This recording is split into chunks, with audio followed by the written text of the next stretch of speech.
Terima kasih pemirsa, dan masih bersama kami dalam program Catatan Akhir Pekan TVMU, dan kita masih membahas mengenai Museum Muhammadiyah yang akan diresmikan pada 14 November 2022.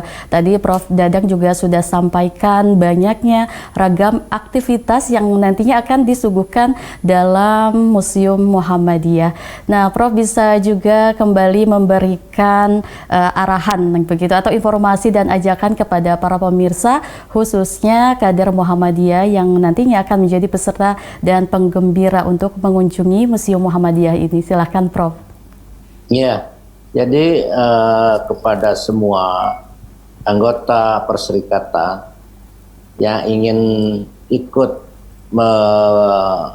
memeriahkan muktamar, apakah itu anggota, peserta muktamar maupun peninjau serta penggembira, untuk bersama-sama menghadiri pembukaan muktamar nanti tanggal 19 ya pagi. Tetapi jangan lupa nanti kita mengunjungi beberapa objek wisata yang berhubungan dengan Muhammadiyah. Apakah itu nanti mengunjungi Kauman, mengunjungi beberapa universitas Muhammadiyah, termasuk yang tidak boleh dilupakan adalah kita mengunjungi Museum Muhammadiyah, karena di sana ibu dan bapak, saudara-saudara sekalian akan menyaksikan bagaimana perjalanan perjuangan Muhammadiyah dari awal sampai hari ini. Kita akan menyaksikan betapa banyaknya pengabdian Muhammadiyah pada bangsa ini, sehingga diakui oleh pemerintah. Adanya pahlawan-pahlawan Muhammadiyah yang 22 yang baru diakui, di sana nanti tambah ke depan mungkin akan lebih berbanyak lagi yang pahlawan Muhammadiyah itu dipang-pangkan di bagian awal. Setelah itu akan kita lihat banyaknya. Samping juga kita akan melihat gambar-gambar dari Ketua Pimpinan Pusat Muhammadiyah, Ketua Umumnya nanti ada dari Majelis Hamid Dahlan sampai ke Prof. Haidar Nasir.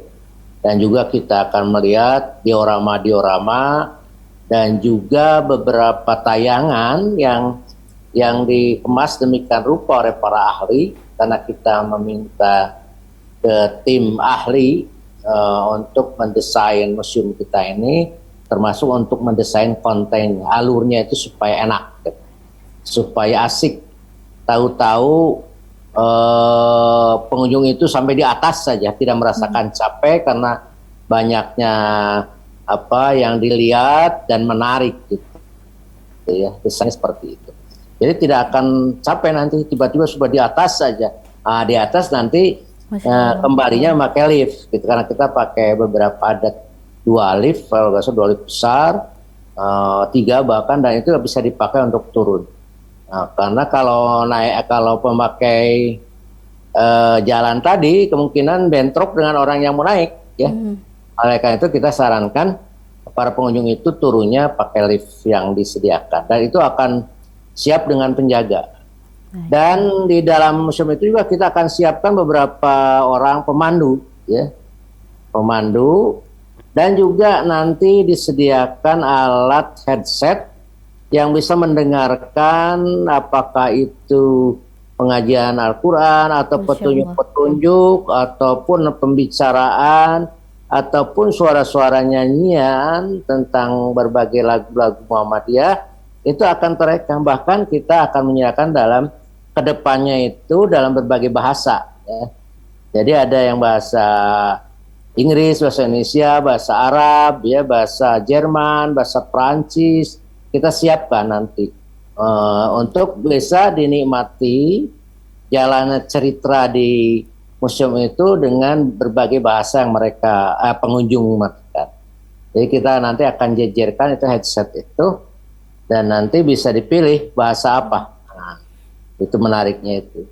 Dan juga mungkin nanti di depan itu akan kita siapkan beberapa petunjuk ya, termasuk buku-buku petunjuk, buku-buku lah, untuk supaya kita bisa memahami betul seluk-beluk dari dari museum kita. Oleh karena itu sekali lagi saya atas nama ketua yang membidangi pustaka informasi kebetulan juga diberi tugas untuk menyiapkan konten dari museum ini, mengajak seluruh orang-orang perserikatan maupun masyarakat luas, marilah kita melihat Museum Muhammadiyah di Yogyakarta, tepatnya di kampus UAD di Lingkar Selatan ya. Dan kita akan melihat di sana bangunan megah 4 lantai, mungkin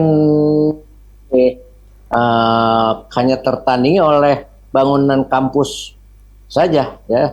Kampus UAD memang luar biasa, ada yang 10 lantai, ada yang 9, ada 11 lantai.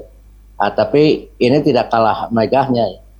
Dan dengan yang tanah yang parkir luas sehingga memudahkan orang-orang untuk mengakses dari museum itu. Itu mungkin. Masya Allah, sangat menarik sekali, dan pastinya para pemirsa, khususnya para peserta dan penggembira dari Muktamar Muhammadiyah penasaran nih Prof ya terkait Museum Muhammadiyah ini, dan tadi Prof juga sudah memberikan informasi dan ajakannya terhadap apa saja nih destinasi wisata atau sejarah yang perlu dikunjungi, khususnya tadi Museum Muhammadiyah, dan yang akan diresmikan pada 14 November 2022. Semoga bermanfaat untuk kita semua ke depannya terkait dengan Museum Muhammadiyah ini. Prof, kita sudah di penghujung acara, barangkali Prof juga bisa memberikan arahan dan pesannya kepada para pemirsa dan peserta atau penggembira Muhammadiyah untuk pelaksanaan Muktamar Muhammadiyah dan Aisyah. Silahkan Prof. Iya, saya kira kita berbahagialah karena kita akan mengikuti Muktamar Muhammadiyah ke-48, dan mudah-mudahan muktamar kita menghasilkan hasil-hasil yang maksimal ya, hasil yang menjadi kebanggaan kita semua, dan baik terpilihnya pimpinan yang sesuai dengan harapan kita semua, terus juga beberapa program juga terrealisasi. Itu saja Neng ya. Baik, terima kasih Prof. Dadang Kahmat yang sudah memberikan informasi dan pencerahannya kepada kita semua tadi tentang peresmian Museum Muhammadiyah. Dan seperti yang kita ketahui, Museum Muhammadiyah ini menjadi wajah bagi sejarah persyarikatan dan etalase utama dari sejarah Muhammadiyah yang mengungkap pentingnya dari perjalanan organisasi Muhammadiyah sebagai organisasi terbesar Islam di Indonesia. Dan semoga perbincangan kita kali ini bermanfaat untuk kita semua dan para pemirsa di rumah. Terus saksikan catatan akhir pekan TVMU setiap pekannya Sabtu dan Minggu. Terima kasih. Wassalamualaikum warahmatullahi wabarakatuh.